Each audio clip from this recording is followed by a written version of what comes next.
nilagay mo yan kasi magyaya ka sa akin eh, pambira. Halika na. Akala mo siguro pagbibigyan kita, ayaw ko. Halika na. Sige na. Sige na. Ano? Eh, Sige na. 30 minutes naman. Ano 30 minutes? Madali naman yung oras eh. Dali.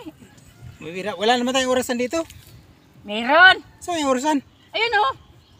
Uy, pambira. Ano nagkaroon ng orasan dyan? Alas 7, ano na oh. 7.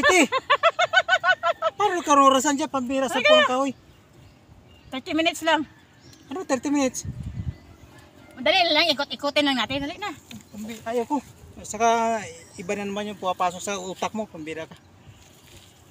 Paano nagkaroon ng orasan dito? Eh, kahoy yan dito eh. Siguro nilagay mo yan.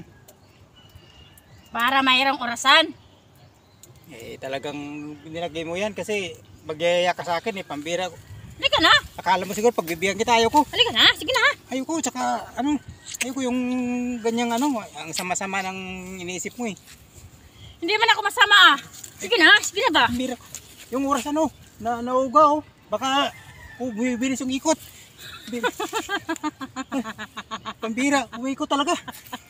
Paano umikot? Nakalagay lang yan dyan.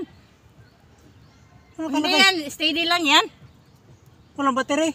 Walang battery. Kala ko may battery. Wala ka talagang klaro, pambira ka. Wala ka rin klaro. Wala ka rin klaro. Wala ka rin klaro. Na, ano? Tsaka ano ba yung sinabi mo 30 minutes, 30 minutes? Gawin mo na isang oras para mabilis. Bilis na lang natin. Sige, isang oras. Ayaw ko na. Bahala ka dyan. Pambira.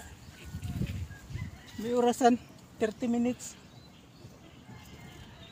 Sayang. Dapat pinagbigyan ko na yan.